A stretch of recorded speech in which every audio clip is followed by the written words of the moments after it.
예, 오늘은 출애굽기 말씀 우리가 7번째 시간을 계속 묵상하고 있습니다. 오늘은 돌아가지만 안전한 길, 돌아가지만 안전한 길이라는 제목으로 같이 하나님 말씀을 묵상하겠습니다. 우리가 한국인들의 독특한 문화 중에 하나가 있다면 아마도 빨리빨리 문화, 이런 스피드의 문화죠. 이렇게 그런 문화들을 우리가 접할 수 있습니다. 그래서 가끔 우리가 해외에 나가다 보면은 해외 외국인들이 그 한국어를 구사할 때가 있잖아요. 빨리빨리. 그죠? 빨리빨리. 이 얘기를 들으면, 야, 이제 빨리빨리는 만국 공통어가 돼가는구나. 이런 생각이 들 정도로 한국인들이 외국에 가도 빨리빨리, 뭔가 주문할 때도 빨리빨리. 이런 말을 자주 쓰는 것 같습니다. 그래서 어떤 일을 할 때 빨리 해줄 것을 당부하는 그런 한국 문화들을 볼 수가 있죠. 한국에서 운전할 때도 여러분 어떻게 운전하셨습니까? 내 앞차가 조금만 천천히 가도 우리는 어떻게 합니까?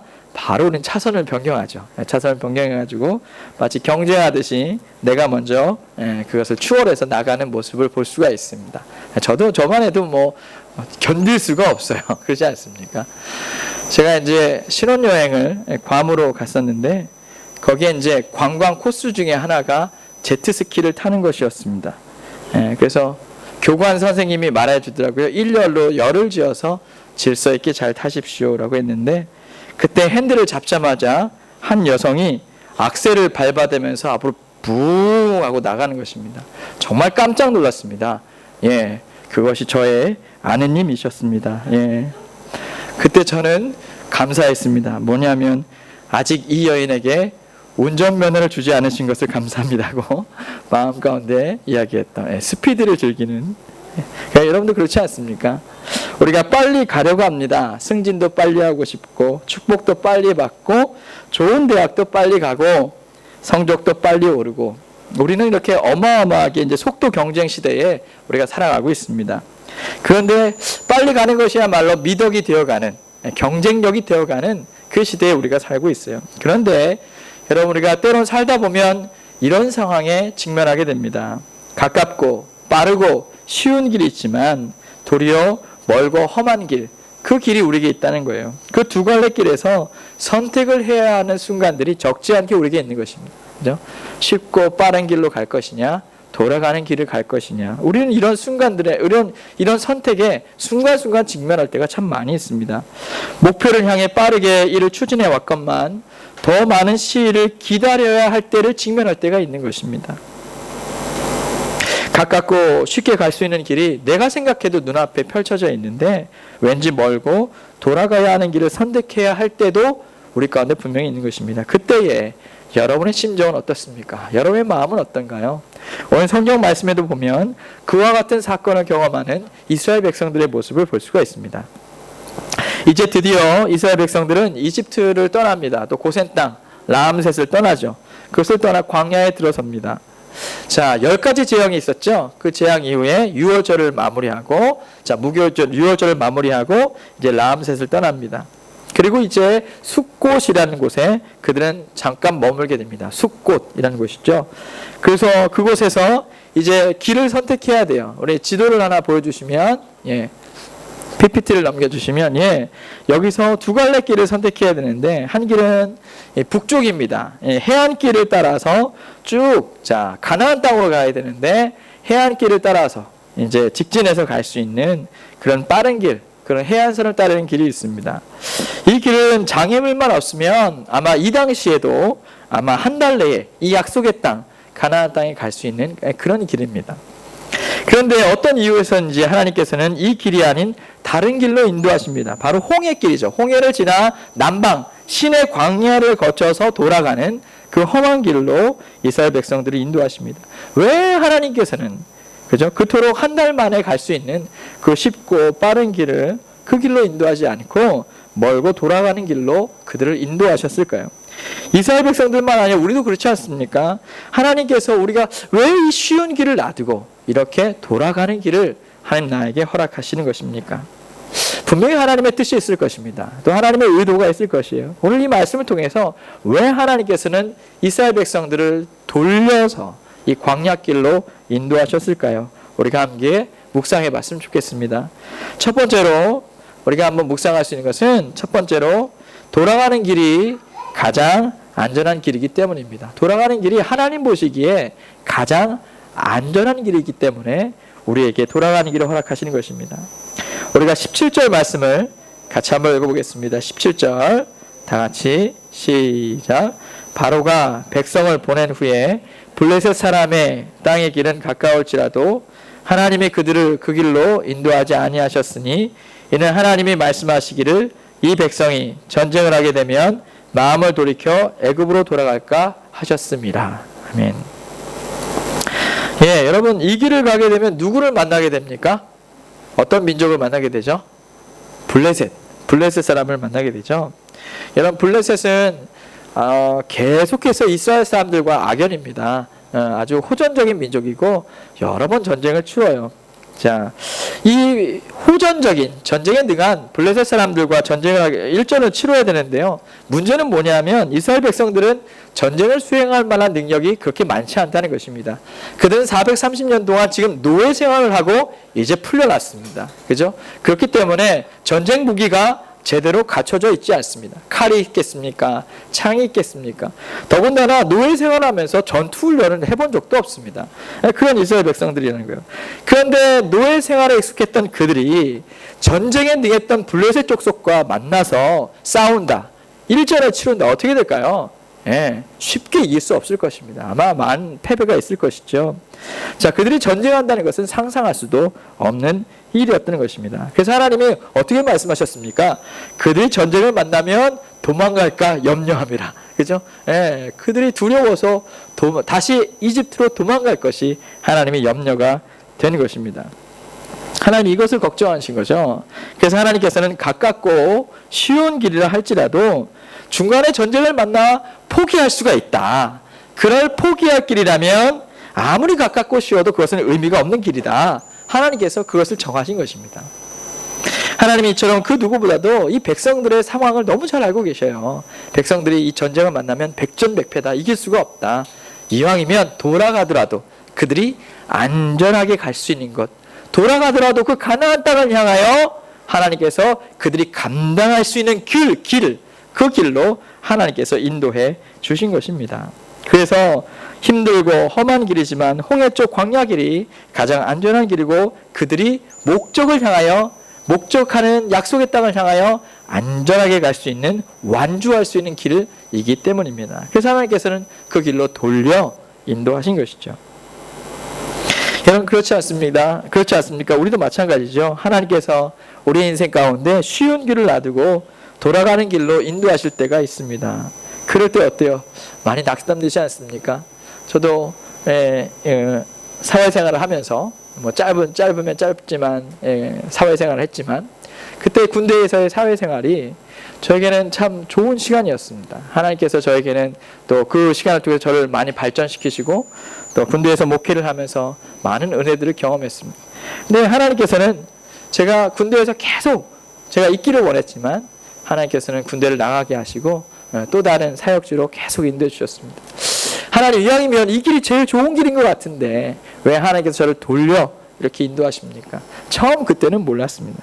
그런데 제가 그 길을 걸어가면서 또 하나님께서 인도해 주시는 길을 걸어가면서 저를 많이 단련시키시고 변화시키시고 하나님께서 제 인생 가운데 목회자로서 가장 건강하게 살 수 있는 길을 저에게 허락해 주셨습니다. 건강한 목회자, 건강한 믿음, 건강한 하나님을 섬기는 삶을 살 수 있도록 인도해 주신 것을 많이 경험했습니다. 물론 그 길이 처음에는 실망스럽고 낙심이 됐지만 하나님께서는 그 길이 가장 안전한 길이고 내가 가야 될 길로 저를 인도해 주신 것을 본 때가 있습니다. 그래서 우리가 그때를 만날 때마다 이런 믿음의 고백을 드렸으면 좋겠습니다. 주님, 나보다 주님께서 더 잘 아십니다.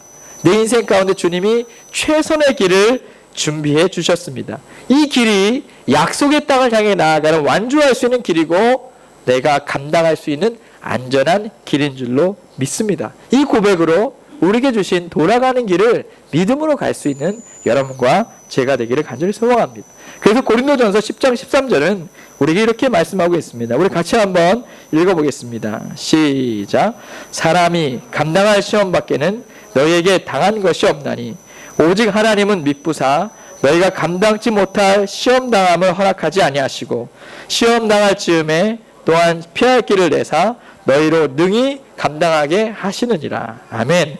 예, 여러분 피할 길을 내서 어떻게 하신다고요? 능히 감당하게 하시느니라. 그렇습니다. 하나님께서 우리에게 인도하시는 길은 능히 감당하게 하시는 길입니다. 때로는 내가 생각하기에 빠르고 쉬운 길이 있다 할지라도 하나님께서 돌이켜 가게 하실 때, 돌아가게 하실 때 생각하십시오. 이 길은 능히 감당하게 하시는 길이구나. 이 믿음으로 여러분 모두가 승리할 수 있는 귀한 주의 백성 되기를 간절히 축원합니다. 두 번째로 묵상할 수 있는 것은 돌아가는 길이 바로 하나님의 약속을 이루시기 때문입니다. 돌아가는 길을 통해서도 하나님은 당신의 약속을 이루시기 때문입니다. 우리가 빠른 길로 가지 않고요. 돌아가는 길을 가면 실패한 것 같고요. 왠지 목적을 이루지 못할 것 같아요. 그러나 하나님께서는 돌아가는 길을 통해서도 하나님의 약속을 분명히 이루어 가십니다. 19절 말씀을 같이 한번 읽어보겠습니다. 19절 우리 다 같이 시작. 모세가 요셉의 유고를 가졌으니 이는 요셉이 이스라엘 자손으로 단단히 맹세하게 하여 이르기를 하나님이 반드시 너희를 찾아오시리니 너희는 내 유고를 여기서 가지고 나가라 하셨음이었더라. 아멘. 이스라엘 백성들은 요셉의 유고를 가지고 애굽을 떠났습니다. 예, 그것은 어떤 일이었냐면 물론 요셉이 유언을 따라서 이렇게 행동을 한 거죠. 요셉이 이런 유언을 했습니다. 하나님이 아브라함 때부터 너희들에게 약속하신 것을 반드시 이루실 것이다. 그러니까 하나님이 너희를 다시 찾아오실 날이 있다. 그래서 이집트를 떠나게 하실 것이다. 그때에 약속의 땅으로 인도할 때 내 유고를 가지고 가라. 내 유고를 여기다 남겨두지 말고 그 약속의 땅에 나를 묻어다오 라는 것이에요. 예. 이걸 요셉이 유언으로 남긴 것입니다. 그래서 모세가 이집트를 탈출할 때 이 요셉의 유고를 가지고 나간 것이죠. 그래서 이 요셉의 유고는 뭘 상징하냐면 언약을 지키시는 하나님. 언약을 지키시는 하나님이 약속하신 것을 반드시 지키시고 그것을 위해 찾아오시는 하나님. 그 하나님을 상징하는 것이었습니다. 여러분 그래서 이스라엘 백성들이 이 요셉의 유고를 볼 때마다 뭘 생각했을까요? 하나님이 약속을 지키시는 분이시구나. 그 유언대로 우리가 이집트를 탈출했구나라는 거예요. 그죠? 하나님이 400년 전에 약속하신 그 약속대로 우리를 탈출시키셨고 그 약속대로 우리는 어떻게 될 것이다? 가나안 땅, 약속의 땅으로 가게 될 것이다. 이 믿음을 그들이 생각할 수 있었던 것입니다. 그래서 그들은 비록 돌아가더라도 그 길의 끝에는 뭐가 있을까요? 돌아가더라도 그 길의 끝에는 하나님의 약속의 성취가 있을 것이고 그 길의 끝에는 결국 가나안 땅에 도달해 있을 것이다 라는 믿음을 그들이 가질 수 있었던 것입니다. 오늘 이 믿음이 우리에게 주시는 말씀이 우리에게 주시는 은혜가 무엇일까요? 우리는 그럴 때가 있잖아요. 아무 문제가 없거나 잘 나가는 인생이 어렵게 되면 실패나 좌절감, 낙심과 절망을 경험할 때가 있습니다. 근데 여러분 하시길 바랍니다. 그 하나의 실패가 마치 내 인생의 전체의 실패인 것처럼 우리가 받아들일 때가 있어요. 그렇게 정말 크게 받아들일 때가 있을 것입니다. 어쩌면 이스라엘 백성들도 하나님 우리가 왜 이렇게 고생하는 길로 갑니까? 라고 생각할지도 모릅니다. 그러나 오늘 이 말씀은 무엇을 의미합니까? 돌아가는 길이라 할지라도 하나님은 그 길을 통해서도 하나님의 약속을 뜻을 성취해 나가신다는 분명한 말씀을 우리가 알 수가 있습니다. 문제는 우리가 그 하나님의 약속의 말씀을 믿고 따라가느냐, 정말 이 돌아가는 길 끝에도 하나님의 약속이 성취된다는 믿음을 갖고 있느냐, 시간이 좀 더 지난다 할지라도 날마다 그 약속을 믿고 내가 주님을 신뢰하며 동행하고 있느냐, 이게 중요한 거예요. 그렇지 않겠습니까? 오늘 이 시대에 하나님께서는 우리 이스라엘 백성들이 출애굽하는 그 시대나 또 오늘 하나님을 믿고 살아가는 이 시대나 우리에게 변함없이 하나님 우리에게 약속을 주시는 줄로 믿습니다. 아마 이 약속은 여러분 개개인이 다 알고 있을 거예요. 아마 개인적으로 하나님이 약속을 주실 거예요. 여러분의 각자의 형편에 따라, 각자의 환경에 따라, 각자의 사명에 따라 하나님은 약속을 주실 거예요. 여러분에게 합당한 가나안 땅이라는 약속을 분명히 주실 거예요. 그것은 여러분이 개인적으로 알고 있을 것입니다. 그렇지만 우리 모든 그리스도인들에게 주신 약속이 있다면 그것이 뭘까요? 우리 모든 그리스도인들에게 주신 우리의 인생의 약속, 우리의 삶의 약속이 무엇일까요? 그것은 바로 하나님의 말씀, 성경일 것입니다. 구약과 신약의 말씀이죠. 구약, 옛날 약속, 신약, 새로운 약속. 그러니까 하나님의 말씀 자체가 약속인 거예요. 그죠? 그 약속을 통해서 우리의 인생을 이끌고 가십니다. 우리는 이 약속을 토대로 광야 같은 인생길에서 하나님의 신실하심, 인도하심을 경험하고 하나님의 뜻하심과 하나님의 목적지, 우리 인생의 방향을 경험할 수가 있는 것입니다. 우리가 날마다 조금이라도 시간을 내어서 하나님의 말씀을 가까이 하고 그날 주시는 하나님의 말씀대로 순종하며 살아갈 수만 있다면 우리의 삶은 정말로 많이 달라질 것입니다. 우리의 선택이 달라질 것이고 우리의 언어가 달라지고 우리의 관계와 우리의 행동이 얼마나 많이 달라질지 몰라요. 여러분, 우리가 비록 우리의 광야 같은 인생길을 걸어갈 때 힘들고 어렵지만 주의 말씀이 우리 인생에 나아갈 방향이 되고 약속이 된다면 우리의 삶은 정말 많이 달라지고 결국은 우리가 거룩한 하나님의 백성이 되어 하나님의 성경의 말씀대로 거룩한 성화된 주의 백성이 되어 이 땅을 아름답게 살아가게 될 것입니다. 이 약속의 말씀을 묵상할 때마다 하나님은 우리의 궁극적인 여행의 목적이 이 땅 자체가 아니라 결국은 저 천국 영원한 나라, 하나님 나라, 장차 임하실 그 나라가 우리의 목적지라는 것을 알게 될 것입니다. 우리가 우리의 인생의 목적지를 분명히 알아간다면 하나님 나라가 우리 가운데 실현되는 그 목적지를 우리가 알게 된다면 어떨까요? 하루하루 살아가는 우리의 삶의 자리가 바로 그 하나님 나라를 향해 가는 자리요, 하나님 나라를 실현해 가는 자리가 될 것입니다. 그럼 우리의 목적이 어떻게 달라질까요? 아마 우리 인생의 목적이 하루하루 그 하나님 나라를 향한 목적, 주님을 위한 목적, 하나님의 영광을 위한 목적, 이 땅에 나를 향한 주께서 세우신 귀한 목적을 향해서 우리가 달려가는 그런 시간들이 되지 않겠습니까? 비록 돌아간다 할지라도 그 돌아가는 길 속에서 하나님 나라를 향해 우리가 여전히 가고 있는 것입니다. 그래서 우리가 이 땅에서 돌아가는 길조차 낙심의 이유가 되지 않는 것은 그 길을 통해서도 하나님은 약속을 분명히 이루어 가시기 때문입니다. 우리가 이 믿음을 가지고 하루하루 살아갈 수 있었으면 좋겠습니다. 우리가 코로나 이후에 이전 같지 않은 삶의 자리를 우리가 살아가고 있습니다. 어찌 보면 시간이 더 느려진 것 같고 어찌 보면 더 돌아가는 것 같은 그런 후퇴함 같은 느낌을 가질 때도 있습니다. 그렇지만 기억하십시오. 그런 삶 속에서도 하나님은 하루하루 하나님의 뜻을 성취해 나가시고 이루어 가신다는 사실을 믿으시기를 바랍니다.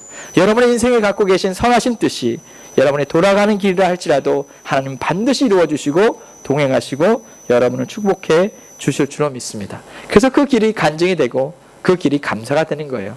이와 같은 축복이 여러분 모두에게 있기를 간절히 축원드립니다. 세 번째로 묵상할 수 있는 것은 돌아가는 길을 통해 하나님의 동행하심을 경험하게 된다는 것입니다. 우리는 돌아가는 이 길 속에서 하나님의 임재하심, 하나님의 함께하심을 우리가 경험하게 됩니다. 여러분, 광야라는 말을 히브리어로 미드바르라고 합니다. 미드바르. 이것은 말하다라는 동사에서 나왔다고 그래요. 다바르라는 말에서 유래했다고 합니다. 무슨 말이냐면 광야는요, 광야에 가면은 너무 적막할 것 같고 침묵이 흐를 것 같은데 사실은 그렇지 않은 곳이라는 것이죠. 광야의 말로 도리어 하나님이 성도들에게 끊임없이 말씀하시고 성도들이 하나님 앞에 끊임없이 기도하는 그런 곳이라는 것이죠. 그러니까 영적으로 광야는요, 하나님을 향해 나아가는, 그리고 하나님의 임재를 경험하는, 찾아오심을 경험하는 그런 은혜의 장소라는 것입니다.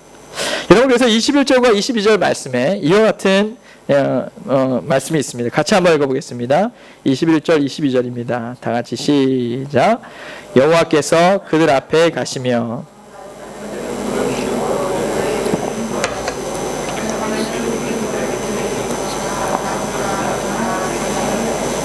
낮에는 구름 기둥, 밤에는 불 기둥이 백성 앞에서 떠나지 아니하시니라. 아멘. 하나님께서 자신이 택하신 백성들을 험한 먼 광야의 길로 인도하시지만, 그렇지만 하나님께서 광야의 길을 갈 때 홀로 가게 하지 않으시죠. 어떻게 하십니까? 그들과 함께 하십니다. 임재하시는 거죠. 그들과 동행하십니다. 놀랍게도 이스라엘 백성들이 전혀 보지 못한 일들을 경험합니다. 그게 뭡니까? 불기둥과 구름 기둥입니다. 낮에는 구름 기둥으로, 밤에는 불기둥으로 그들 앞에서 인도하시고 함께 하시는 하나님, 그 하나님을 체험하게 되는 거예요. 지금까지 이스라엘 백성들은 하나님을 경험해 본 적이 없습니다. 그런데 이 광야 길을 통해서 하나님을 만나고 경험하게 되는 거예요. 여러분, 사막은 아주 덥잖아요. 광야는 덥습니다. 그때 구름이 쫙 이렇게 펼쳐져 있으면 어떨까요? 아마 선선한 길을 그들이 가지 않겠습니까? 구름의 그늘 속에서 그들이 선선하게 광야의 길을 걸어가는 것입니다. 하나님 정말 세심하게 보호하시는 거죠. 여러분, 또 광야의 밤은 어떻습니까? 아마 해가 지면 많이 추울 거예요. 근데 그 밤에 따뜻한 불기둥으로 함께 하셔가지고 그들을 인도하십니다. 하나님의 따스한 돌보심을 우리가 경험할 수가 있는 것이죠. 그들을 끝까지 하나님의 약속의 땅으로 안전하게 갈 수 있도록 하나님이 임재하시고 동행하시고 보호하시는 그런 모습을 볼 수가 있습니다. 하나님은 택하신 그 백성들을 사랑하시기 때문입니다. 여러분, 하나님은요, 이스라엘 백성들을 그냥 하나님 어떤 특별한 목적을 위해서 쓰기만을 위해서 세운 그런 사람들이 아닙니다. 사랑하여 그들을 택하신 것입니다. 은혜로 택하신 것이에요. 그래서 그 광야길을 갈 때에도 은혜로, 사랑으로, 돌보심으로, 긍휼로, 인자와 자비로 그들과 동행하시는 것입니다. 불기둥과 구름기둥으로 함께 하시는 것이죠. 그래서 이스라엘 백성들은 무엇을 생각했을까요? 야, 하나님은 정말 살아계시는구나. 하나님 정말 우리와 동행하시는구나. 지금 바로 이 자리가 하나님이 함께하는 자리이구나 라는 것을 깨닫게 되는 것입니다. 광야의 그 돌아가는 길이 하나님의 임재와 하나님의 사랑을 경험하는 길로 바뀐 거예요. 그죠? 그들이 생각할 때는 멀고 험한 길 같지만 그 길이 하나님의 사랑, 하나님의 임재를 경험하는 길이 된 것입니다. 여러분, 하나님의 임재는 이때나 지금이나 동일하십니다. 비록 지금은 구름기둥과 불기둥이 아닐지도 몰라요. 그죠? 하나님은 지금은 아마도 구름기둥과 불기둥으로 인도하시지는 않겠지만 여러 가지 모양으로 우리 인생 가운데 찾아오시지 않습니까? 많은 부분들로 우리 가운데 임재하지 않습니까? 때로는 정말 광야에 대낮을 걷는 것처럼 마음이 뜨겁고 메마르고 고통스럽고 힘들 때가 있죠. 그럴 때 가끔 성전에 나와 하나님 앞에 부르짖어 기도할 때 우리의 마음을 시원케 하시고 갑자기 용기를 주시고 위로해 주시고 하나님이 내 삶을 버티고 계신다는 것이 느껴지게 되는 그럴 때가 우리 가운데 있지 않습니까? 어떨 때는 광야의 추위처럼 외로워요. 정말 춥고 답답하고 떨며 나 자신을 포기할 것 같은 그런 마음이 들 때에 주님 앞에 나와 기도할 때, 예배할 때 우리의 마음이 왠지 하나님의 품에 안겨 있는 것 같은, 그리고 하나님의 은혜로 나를 붙드시는 것 같은, 그리고 하나님이 내 마음을 다 아는 것 같은 그런 은혜를 경험하게 돼요. 성령께서 우리의 마음에 불붙는 하나님의 사랑을 깨닫게 하시고 하나님이 함께한다는 그런 확신과 믿음을 갖게 될 때가 있어요. 그것이 우리 인생 가운데 불기둥, 구름기둥 아니겠습니까? 하나님은 주님의 백성들을 사랑하셔서 떠나지 않고 동행하시고 함께하시고 우리의 삶에 참여하시는 우리 귀한 하나님이신 줄로 믿습니다. 그 하나님을 믿고 광야 길을 할지라도 흔들리지 않고 뚜벅뚜벅 약속을 향해 걸어갈 수 있도록 도와주시는 하나님, 그 하나님을 우리가 믿음으로 바라볼 수 있는 여러분과 제가 되기를 간절히 축원드립니다. 그래서 광야 길은요, 돌아가는 길 속에서 우리는 더 큰 하나님을 만날 수 있어요. 우리가 상처가 크면 클수록 그것을 덮기 위해 더 큰 사랑을 보여주신 하나님을 만날 수가 있는 것입니다. 우리가 잘 알고 있는 찬송 중에 내 평생에 가는 길이라는 찬송이 있습니다. 이 찬송을 작사하신 분은 호레이시오 스패포드라는 분이십니다. 그분은 변호사이셨는데요. 1871년 시카고에 대화재가 났습니다. 이때 자신의 대부분의 재산을 잃어버렸습니다. 그런데 이 화재가 바로 있기 전에 그 아들, 하나밖에 없던 아들을 또 잃어버렸습니다. 그래서 정말 큰 슬픔이 있었는데, 근데 그만 화재가 나서 자신의 전 재산을 잃어버리는 그런 어려움을 겪게 됩니다. 그래서 이 스패포드와 가족들은 절대적인 휴식과 안정이 필요했습니다. 너무도 큰 슬픔이 있었거든요. 그래서 1873년 그와 그 아내는 4명의 딸과 함께 유럽 여행을 계획합니다. 유럽에 가서 좀 쉬다 와야겠다. 그런데 이제 영국에 있는 동안 스패포드는 무디 목사님을 만납니다. 무디 목사님이 이게 설교를 하고 전도 여행을 하고 있는데 그걸 돕고 싶은 거예요. 그래서 이 스패포드는 거기에 머물고요. 자기 아내와 딸들, 4명의 딸들만 먼저 보냅니다. 그래서 1873년 11월 15일 스패포드의 가족들과 많은 승객들이 탑승한 프랑스 여객선이 뉴욕항을 출발을 했습니다. 그런 도중에 11월 24일 며칠 지나지 않아 새벽 2시 대서양을 지나고 있었습니다. 대서양 한가운데에 지나고 있는데 영국의 철갑선이었던 라키언이라는 이 배가 그만 정면 충돌하고 만 거예요. 이 두 배가 충돌했습니다. 그래서 배에 탑승했던 226명이 생명을 잃었다고 합니다. 거기에는 이제 스패포드의 4명의 딸도 있었어요. 그리고 그 부인은 간신히 구조되어 부인만 살아남게 된 것이죠. 부인이 구조된 이후 9일이 지나서 그는 육지에 도착했습니다. 그리고 나서 그는 짧은 전문을 자기 남편에게 보냅니다. 4명의 딸 사망했음이라는 것이죠. 스패포드의 마음이 너무도 큰 슬픔을 겪은 거예요. 자, 아들을 잃고 화재로 재산을 잃고 자신의 사랑하는 4딸마저 잃고 말았습니다. 그래서 슬픔을 경험하고 있던 이 스패포드가 이제 그 부인을 만나기 위해 배를 타고 오고 있습니다. 이 스패포드가 탔던 배의 선장이 대서양을 지날 때쯤 스패포드에게 말합니다. 바로 여기가 당신의 4명의 딸이 잠든 곳입니다. 라고 말을 합니다. 이 소식을 듣고 잠을 이룰 수가 없는 거예요. 스패포드의 마음이 너무 큰 근심 속에 있습니다. 그날 밤이 새도록 하나님께 울부짖으며 기도했다고 합니다. 그때 새벽 3시경 스패포드는 아직까지 체험해보지 못한 놀라운 체험을 했다는 거예요. 그때에 하나님 앞에 부르짖어 기도할 때 하나님의 놀라운 위로, 정말 사람이 이성적으로 상상할 수 없는, 생각할 수 없는 그 하나님의 위로가 그에게 임했다는 것입니다. 하나님의 위로가 임해서 그들은 딛고 일어서서 밖에 나가 찬송시를 작사했다는 거예요. It is well with my soul. It is well with my soul. 내 영혼 편하다. 내 영혼 편하다. 하는 것입니다. 이 찬송시를 그가 만든 것이죠. 날이 밝고 나서 스패포드가 다시 아내를 데리고 와서 무디 목사님을 만나게 됩니다. 무디 목사님은 이 사람을 위로하고 싶어서 무언가 말하고 싶은데 도리어 스패포드가 더 큰 평안으로 말하는 거예요. 하나님의 위로를 간증하게 되는 것입니다. 그 간증이 고백된 찬송이 바로 내 평생에 가는 길이죠. 내 평생에 가는 길 순탄하여 늘 잔잔한 강 같던지 큰 풍파로 무섭고 어렵든지 나의 영혼은 늘 편하다. 내 영혼 평안해. 내 영혼 평안해. 여러분 그렇지 않습니까? 때로는 우리에게도 돌아가는 길이 이처럼 평안할 수 있다면 얼마나 감사할까요? 돌아가는 험한 길이, 광야의 길이 이처럼 편안하고 고백할 수 있다면 얼마나 큰 은혜일까요?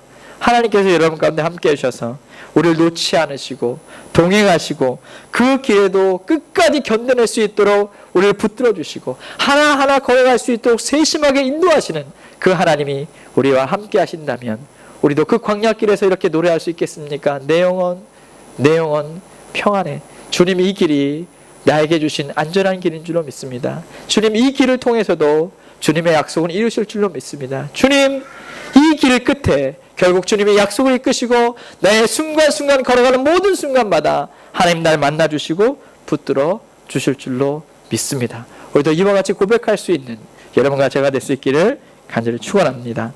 우리 이 시간 함께 이 찬송으로 함께 고백했으면 좋겠습니다. 내 평생에 가는 길 우리 함께 믿음의 고백으로 같이 한번 우리가 찬송하겠습니다.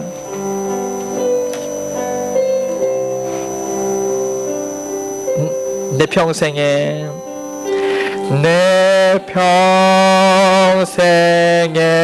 가는 길 순탄